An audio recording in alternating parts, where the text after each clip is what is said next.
to Yahoo Finance Presents. I'm Julia LaRoche here with Sundar Pichai, CEO of Google and Alphabet. Sundar, thank you so much for having us here out in Mountain View for Google I/O's Developers Conference. Well, great to be here and thank you for taking the time. Well, you all had a lot of product announcements. It's been 2 years because of the pandemic since we had the Developers Conference. A lot coming out from Google I/O. I could list a number of products. What, for you, were the big highlights and the big features that you're especially excited about?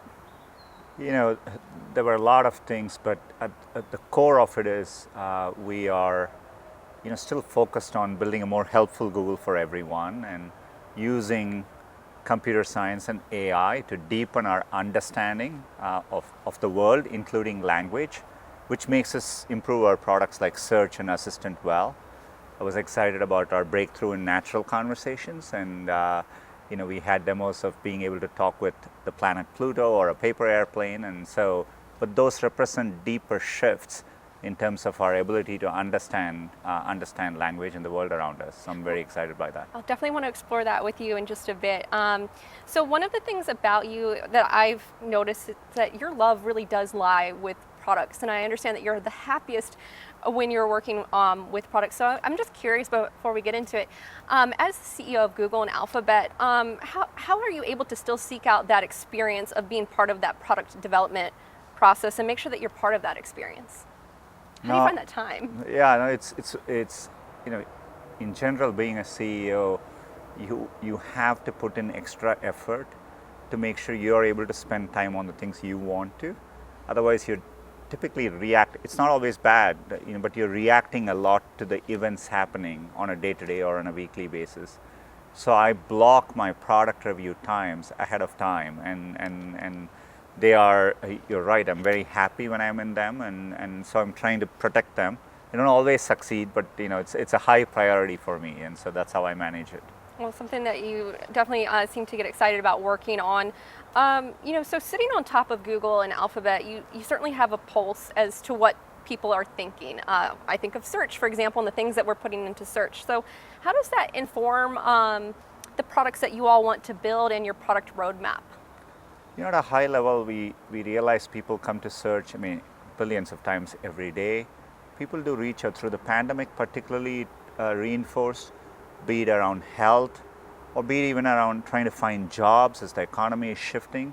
So understanding that people use it in these very, very important moments and taking that responsibility and the trust that comes with it seriously, I think it's something I've always internalized, but it got reinforced last year.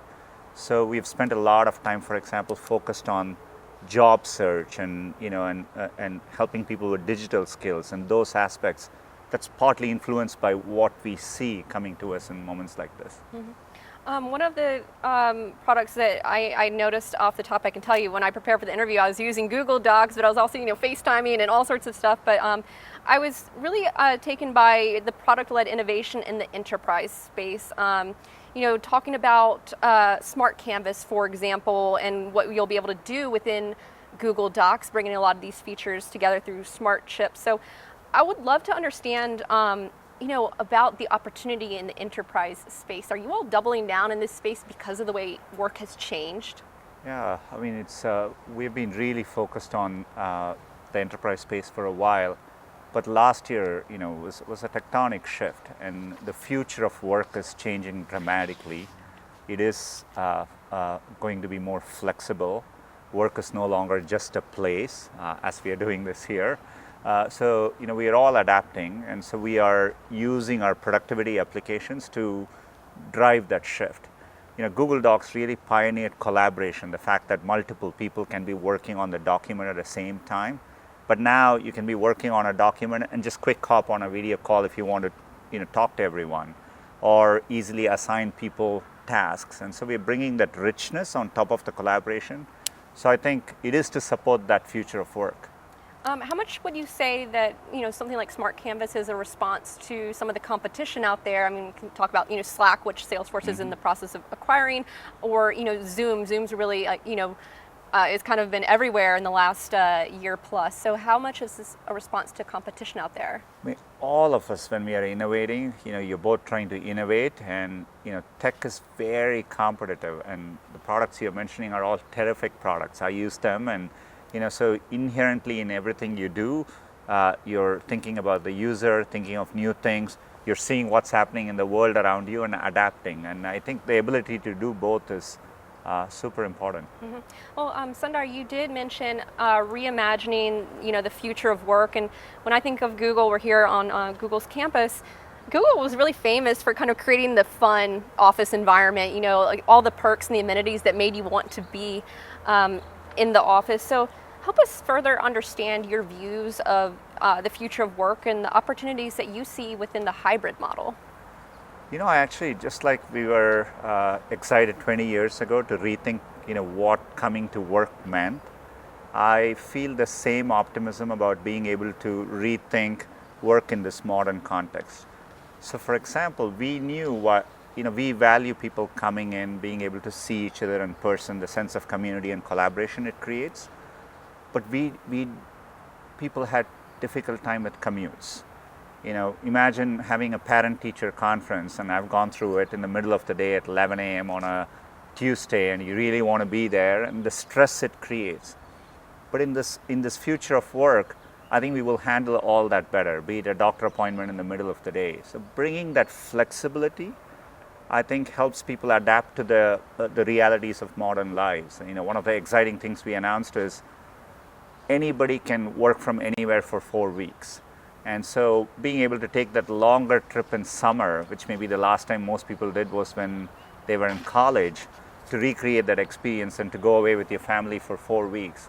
Those are all, we can realize all that. So I still think we are committed to making work fun, but at the same time have a sense of community around it. So I see all of this as we have more tools now to make all of that happen. So still, able to keep the fun. Another theme that came up was privacy. Android 12 getting some privacy and security upgrades that include, offline processing and more consumer choice when it comes to limiting tracking. So let's talk about this new direction for Android, and how do you see this kind of impacting Google over the long run? For us today, Android is used by over 3 billion people around the world, and one of our big goals is to build for everyone. And Android really brings many people into the digital journey for the first time. So security is, as Google, we've always focused on security and privacy. In fact, the biggest way people get compromised, their privacy gets affected, is by a security breach or something. So the work we are doing in Android to improve security as well as handle your data privately is something I'm very proud of, and it's an area you're going to see us invest a lot. You're talking about big opportunities. I've heard you talk about moonshots, wanting to build things for, as you mentioned, 1 billion plus people could use. What would you say is your ultimate moonshot? For me, our ultimate moonshot is still search. I know people will be surprised to hear that. 20 years in, search works very well, but because I'm working on search, I see all the limitations. Even today, when people type in a complex query, we kind of are looking at keywords, trying to match it. We still have a long way to go to actually understand what the user's intent is, the context, where they are coming from, and giving the best answer. So that is still the moonshot. So when you see things like Lambda, it is the work we are doing to make progress against the moonshot.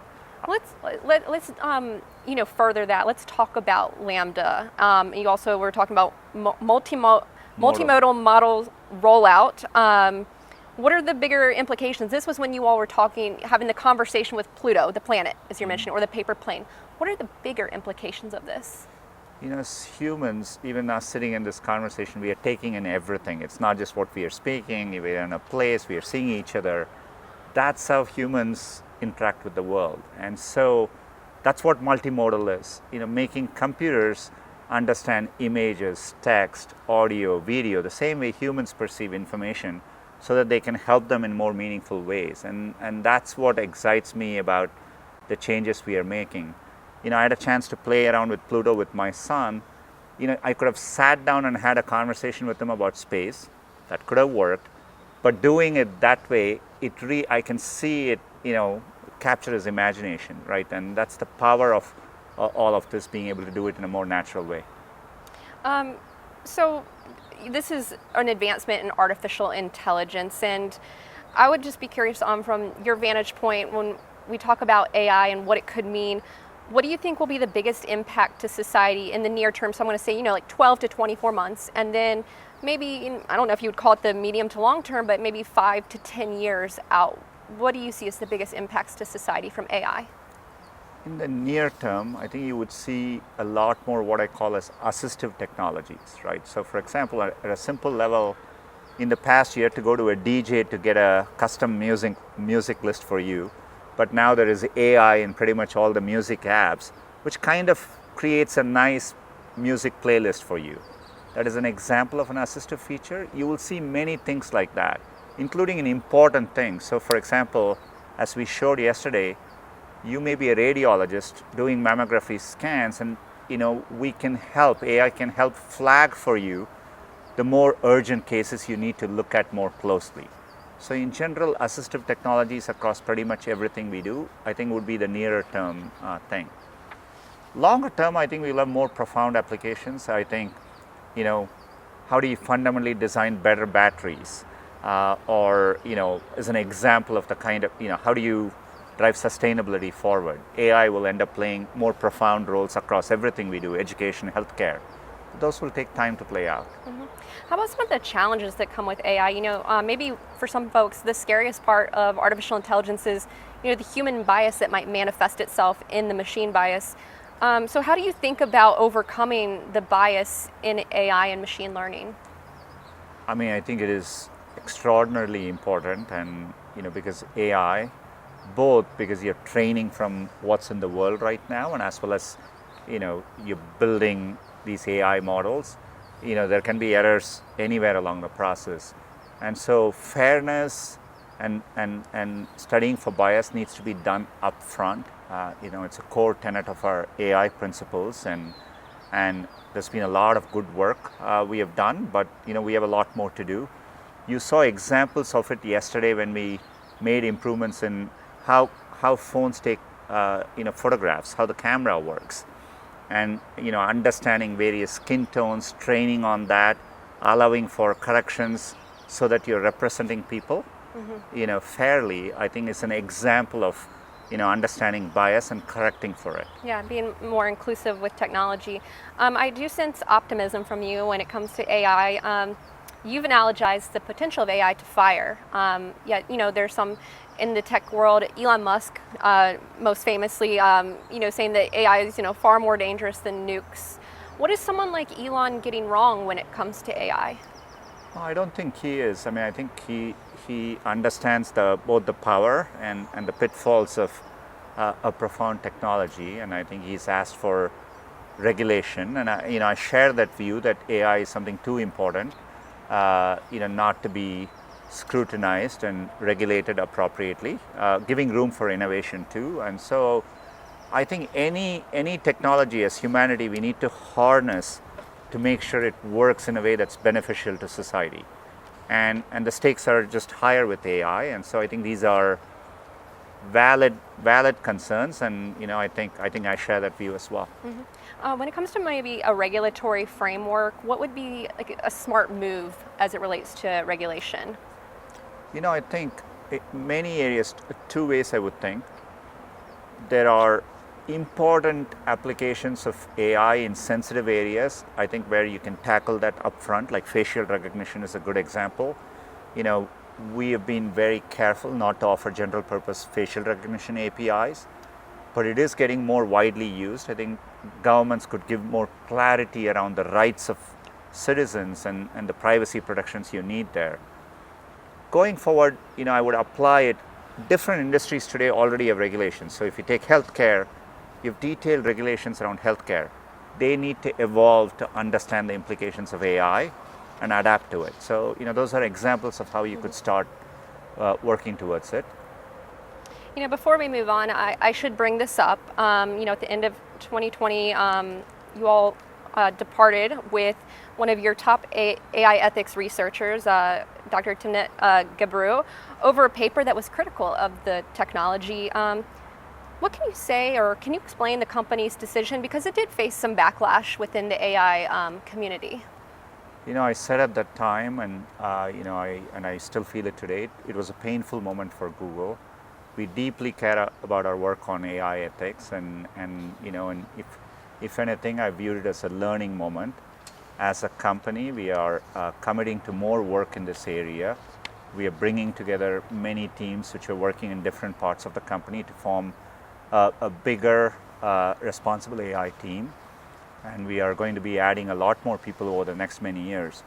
But Dr. Gebru did pioneering work in these areas, and it's important to me that we are able to continue that work forward and learn from the experience. You mentioned bringing in more talent in the AI ethics area. How are you thinking about recruiting talent in this space? I mean, it's an area where we are doing world-leading work, and we are committed to approaching it in a responsible way, and it's been an area of focus for the company, and we'll continue investing in it, and we view it as an important area for the company. Mm-hmm.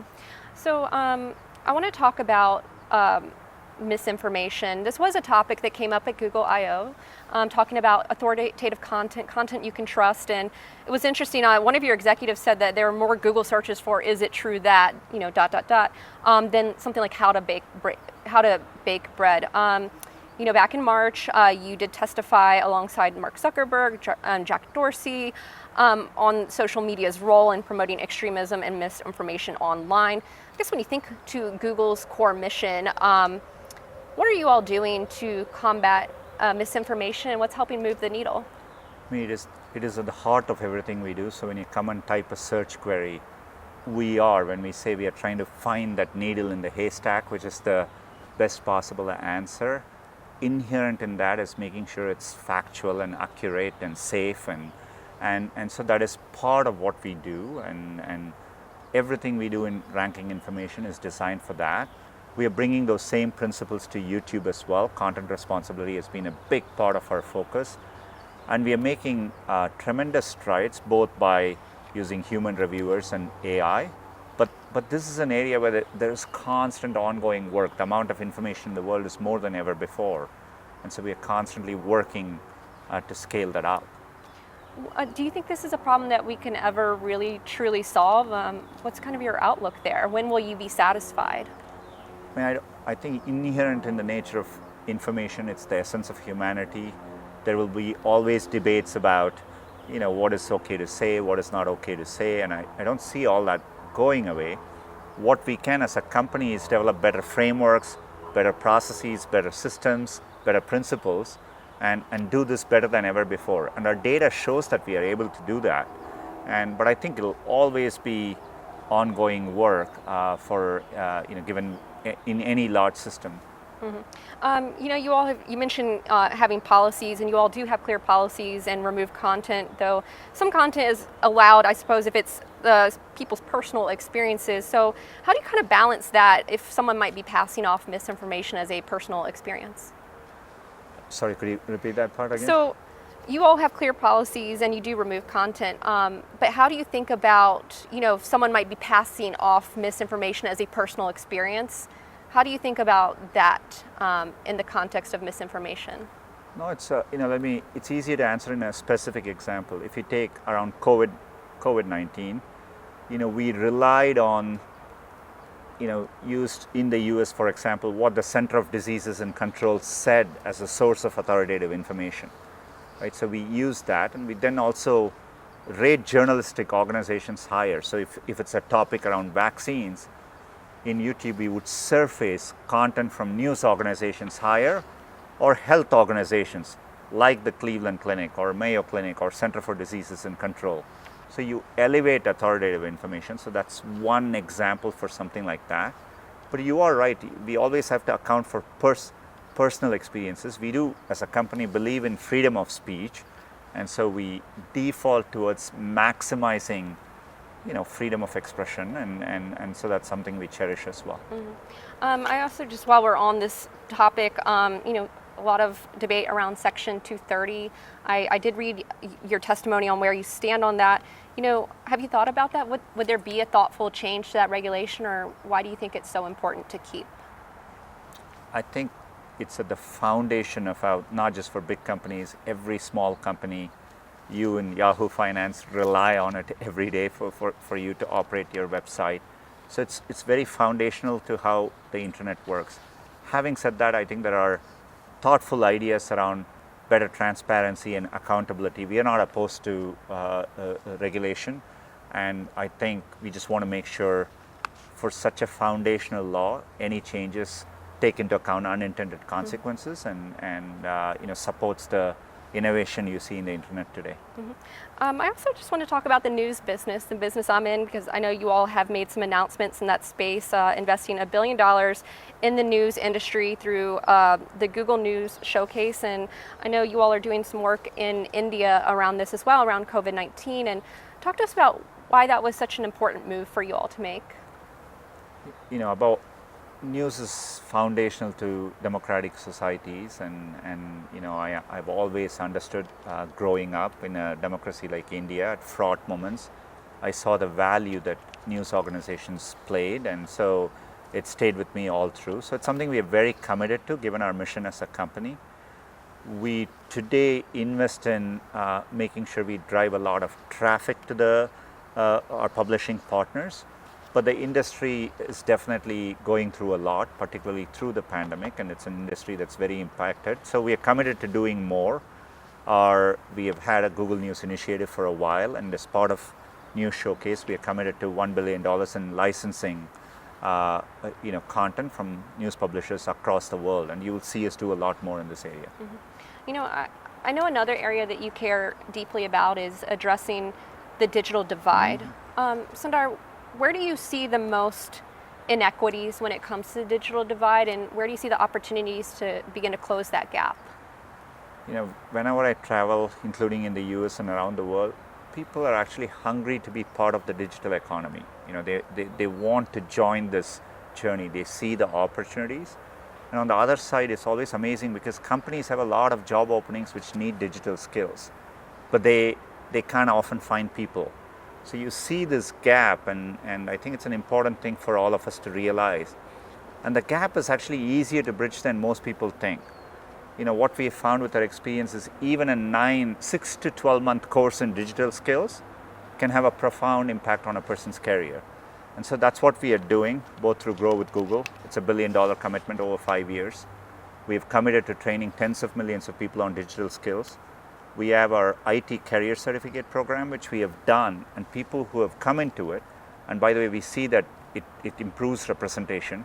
You tap into people who normally wouldn't be part of this sector, and with that career certificate, you can see the impact it has on their lives. And so hopefully we are doing it to catalyze this space, and it's something I'm very passionate about. Yeah, you mentioned it helps improve representation, which is an important endeavor as well.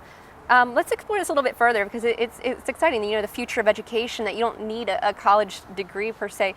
What do you think the future of education looks like? And maybe even for the younger generations. You're a parent, you have young children, what they might have to experience as well as it relates to that. First of all, I think college is very important if you can, but not everyone, for a whole set of reasons, has that opportunity. But I think it's our duty to make sure it's possible, even without a college degree, to have a meaningful and fulfilling life. And that's where all the innovations come in. An important part for me is realizing that for the next generation, I think you're going to need to retrain yourself periodically. I think gone are those times where you read once and that's enough. For many people, they would need to have career shifts, and which is why ongoing skilling is important. And I think that's what even our digital skilling effort teaches us. Something in a 6 to 12 month window at some point in your life can be very profound. And so that's something internalizing. Future of education is more continual learning, and also the ability to upskill yourself somewhere through your career. And I think those are two important realizations I think society needs. You mentioned ongoing skilling and upskilling. Do you think we're doing enough as a country when it comes to this, and what more could be done? I think a lot more could be done. Today I see a lot of grants from governments around education, but not all of it applies towards, not enough goes into the kind of digital skilling I'm talking about. So, I think community colleges could play a stronger role. Federal grants like Pell Grants could support all of this. So, I definitely think there could be, if government, thinks through digital skilling seriously, I think there's more to do there. And so, I think there's a lot of realization, and I see exciting changes, but there's more to be done. I want to change topics. When you think about Google, it really is just such a well-known name, not just here in the U.S. but also globally. But with size comes challenges. It comes with scrutiny comes with that as well. And Google is facing antitrust lawsuits in several states. They allege that Google manipulates its search results to give its own products and services greater rankings over rivals. Billions of searches are done on Google each day. How do you respond to the folks that might be concerned, the onlookers who are concerned about Google and its size? I think with size comes scrutiny, and I've always accepted it as an important part, and so no issues with that. If anything, I hope this gives us a chance to explain the way we approach our work. We've always taken the long-term view that we have to stay focused on users, and all the changes we make in search come from that principle. Trying to understand what the user is seeking for and giving answers to that in the best way possible. Yeah. But that's how we approach our work. But with our size, I think the scrutiny is fair, and we've always engaged constructively to the extent if there are some changes which are important, we will make those changes. But I think it's important from our standpoint that there is nothing wrong in innovating by focusing on users and doing that well, and that's what we are doing. Users tell us that to us every day in terms of how they rate the experience with us, and so that's the lens with which we approach everything. What would potential changes mean for your business if there were any? For example, in the case of Europe, when they had concerns about shopping, they asked that we design some features to give people more choice in certain areas, and we work with them to adapt with a set of changes. And so, that's an example of a kind of change I'm talking about. But at the end of the day, we want to make sure what we are doing benefits users, is beneficial to society, and so I view it as a dialogue over time. You did participate in those virtual tech hearings where you're grilled by lawmakers on the antitrust practices or the alleged ones. What do you think is most misunderstood about Google? I think in some ways I look at the impact from my personal experience. I see the impact technology had on me. Technology brings opportunities to people. I think we are really committed to our goal of bringing access to information and computing to as many people as possible. And it creates a lot of impact in the economy. In the US alone, the economic activity impact is hundreds of billions of dollars, and we share that. We support small businesses. And so I think it is something which I want to make sure I echo in a moment like this. Is Google too big, or is there a threshold where you would feel like, whoa, this is actually too big? Today, there are other companies which are much bigger than us, and both in terms of revenues and market cap and stuff. And I don't think we are trying to do anything for the sake of being big. We want to do well and obviously create value. Shareholder value is part of it. But I think it's up to society to answer those questions. And yeah. How do you, with a company this size, how do you continue to foster innovation and build great products? How do you keep that going so you don't get kind of stuck in stasis, if you will? Oh, it's something I think about a lot, and it's a great question. And I think that's where our culture, we give a lot of voice to our employees. There's a lot of innovation which comes from all parts of the company. And it's a company which believes in having ideas and others amplify the ideas. It's an optimistic culture. So it's all the aspects we have invested in over the past 22 years, which I think helps us continue to innovate. I want to talk about your personal story, Sundar. You grew up in Chennai, India. What was your childhood like? I was fortunate to have a childhood in which education was valued. I had a middle class life in India. I never felt short of anything. But, we had to wait for technology wasn't there when I started in my life, but we waited 5 years on a wait list to get access to a phone. It was a rotary phone. But when we got it, I saw how much my life changed. In our street, people would come to our house so that they could all call their family and friends. And so it was a vivid moment for me as to how access to technology can make a difference. I didn't have much access to a computer growing up. I got it later in life, and it changed again for me. It opened up a world of information and access to me. And so it's something which I've always carried with me. And so when we today work on Chromebooks and make sure students in K through 12 can affordably use it, that's important to me. And same with Android, bringing maybe hundreds of millions of people, giving them access to a smartphone for the first time. Yeah, your first time interacting with technology, a rotary phone, and you saw the potential and the change in your life. You've said that your father spent a year's salary on your ticket so you could come to the U.S. and attend Stanford. You also mentioned that a backpack costs about the same as your father's monthly salary. When you look back on that sacrifice that your father made, what do you think about? Oh, it's tough to express in words, and I think they always prioritize my education above everything else, and so it means a lot to me.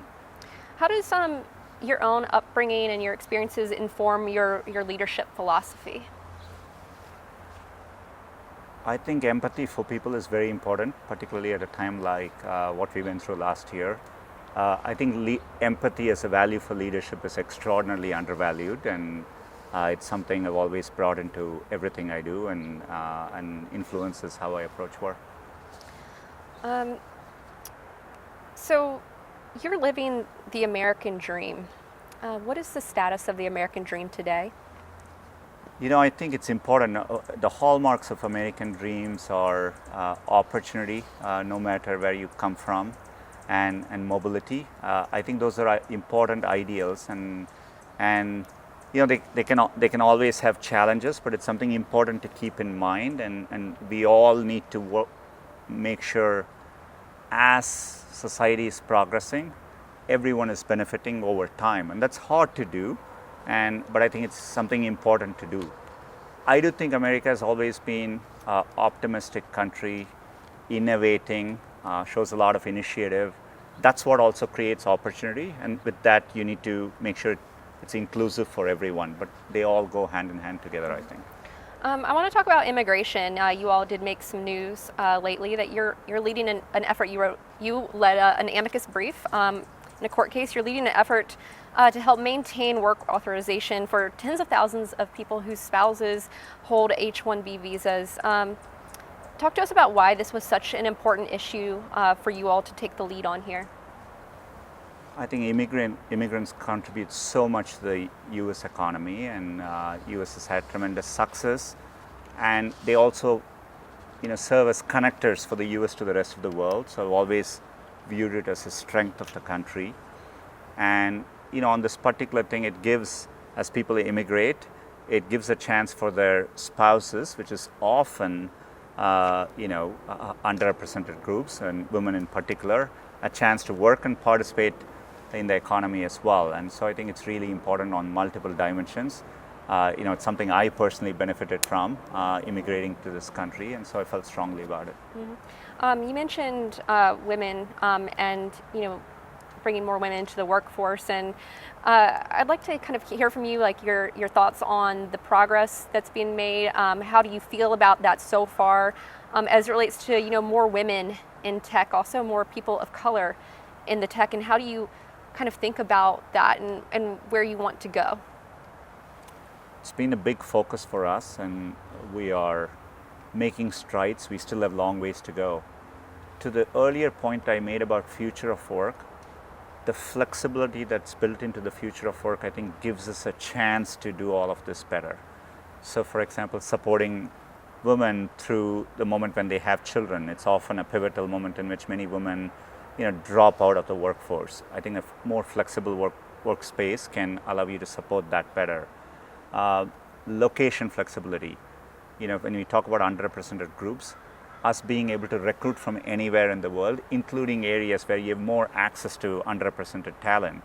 For example, we are committing to hire 10,000 employees in places like Atlanta, Chicago, DC, New York, where there's a lot more diverse talent. And so being able to do that. So I see all of that as an opportunity, and I think we can lean in and do better. So I want to know the story of how you came to Google. I heard it was Susan Wojcicki who hired you. Is that true? And what's the story there? She was part of the several people who interviewed me. It was on April Fool's Day, and we had just announced Gmail, which I thought was an April Fool's joke, except I was in the company and people asked me about what did I think of Gmail. It was an invite-only product, so in my first 4 interviews, I hadn't seen it, so I didn't know how to answer the question. My 5th interviewer was kind enough, said, would you like to see Gmail? And I said yes, and showed me Gmail. And then I was able to start answering questions on it. So, I fondly recall, I think Susan took me during the middle of the day to get ice cream, which was it's not something I ever expected in any company through a day of interviews. So fond memories going back to that day. Yeah, and I suppose fun as well. So you mentioned Gmail. What I've heard from a former Googler is that was created, internally, and then you all obviously tested it. It was great, and then you rolled it out externally. So I kind of want to go back to this future of work and flexibility. As you all kind of figure things out internally, is this something that you want to make external, like maybe productize? How do you think about that? A lot of things we've built internally in the company, Gmail, etc., is a great example of it. When you think about Project Starline, which we announced yesterday, we are all doing that because internally we are trying to solve problems. And so how do we collaborate in this new world? And so any innovations we have as part of that, we are committed to bringing it outside and sharing it with the world as well. And for folks who are watching, that's like that 3D video conferencing where they're full size and it feels like you're actually with the person. Yeah, as close to What possible. is the bigger unlock for that? It is, the technology inherently is expensive, and so we are working on, anytime in technology when the curve starts, something is very expensive, and then you work hard to bring it down so that more people can use it. So it's investing and making sure that happens. So when you got to Google, did you ever think that you were going to be CEO? Did you ever have that moment where you thought like you wanted this job or you were going to be CEO? Not for most aspects of doing it. That was the last thing in my mind. I was passionate about building products, and it's not what I was explicitly looking for. But later when the opportunity came, I was excited to do it. I think it's a privilege to be able to lead a company which is innovating and doing what's doing in the world. You mentioned, your passion for products. Why do you think you were chosen for the job? I think Larry and Sergey were always, had a long-term view and deeply believe in using technology to solve some of the hardest problems ahead. I share that worldview, and and I think it's that deeper sense of understanding we have is probably what I think contributed to it. How does your vision differ from the founders? I think at a more fundamental level, we are aligned in how we approach our work. There are differences, and Larry and Sergey are both. The combination of the two of them, they are the most extraordinary out-of-the-box thinkers I've ever worked with, and I still talk to them regularly, and so I always looking to harness their ability there. As we were talking earlier, there's a lot of scrutiny. There's a lot of pressure, I imagine, with your job, whether it's from employees or stakeholders or politicians, governments, the public, you name it. So how do you kind of cope with the stresses that come with the job when those arise? Two things. I always think it's part of my responsibility when you're running a big company, which is an important role to play. I view it as both an opportunity and a privilege, and with that comes that responsibility to engage, explain what we do, and so internalize that as an aspect and as a duty of my job. And so I think I think that gives me perspective as I go through it. Doesn't mean every day. There are days when I'm like, well, I wish I could be spending more time on products, but I accept it as a part of what I do. So you joined in 2004. It's been a while. I just would like to ask, is Google still googly, as they like to say, and how have you seen it evolve? Well, the notion of googliness, like with everything else, is constantly evolving, right? It's defined by the people in the company, and it is something which evolves over time. But if I go back to it's a community of people who are passionate about leaving an impact in the world through the products they build and otherwise, and are motivated and believe in collaborating, believing using their voice to make a difference in the world. Those aspects are all still as alive today as ever before. What would you say, Sundar, has been your biggest leadership lesson in your time so far? Maybe even the hardest one that you had to go through? I think the biggest part about leadership, there are many aspects. I think making sure as a leader that you're making the important decisions and consequential decisions.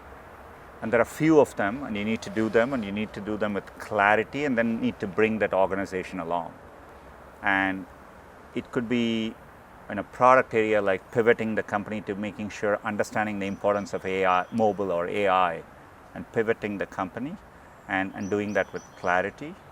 It could be clearly articulating the importance of diversity and inclusion in the company and making it a value and then working hard to achieve that.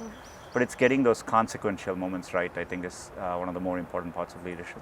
I've also heard that at any given time, Google kind of keeps a list of like the most important problems that they want to solve. What would you say is top of your list? Now, you mentioned search earlier as a moonshot, but what are the top 3 items on your list right now? I think making more progress in AI and doing it responsibly is, because I think it is such a profound way of impacting the world. It's definitely at the top of my list. I'm very excited about quantum computing, though it'll probably take 5 to 10 years, but I can see the early signs of progress, and very, very exciting to me. So I'm glad you mentioned quantum computing. For the everyday person, that was actually a really cool presentation you all gave on that. For the everyday person, what would that mean? I know you were very excited when you got quantum supremacy, but what would it mean for the everyday person? For an everyday person, it would mean we will be able to solve modeling the weather. Today, our understanding of weather phenomenon is very poor because nature is very complex, and our computers today are limited because they just don't have the ability to simulate something like that. So you would get much better weather forecasts with a quantum computer one day, right? As an example of be better able to predict hurricanes, cyclones, tornadoes with more accuracy than ever before. Design far better batteries than we use today. So it'll affect things at a foundational level. Foundational level. One final question for you. What keeps you up at night? I think, I realize it's a privilege to serve billions of people, and making sure we are respecting that opportunity and doing it well, and we are bringing the best we can as a company, and not becoming complacent and, just resting on your laurels is something that keeps me up at night. And, I think big companies can easily get into that mode. And so staying hungry, making sure we are earning our trust and our opportunity to serve users every day is something that keeps me at night. Sundar Pichai, Google CEO, Alphabet CEO, I thank you so much for your time and having us here in Mountain View. Thank you. Thanks, Julia. Pleasure.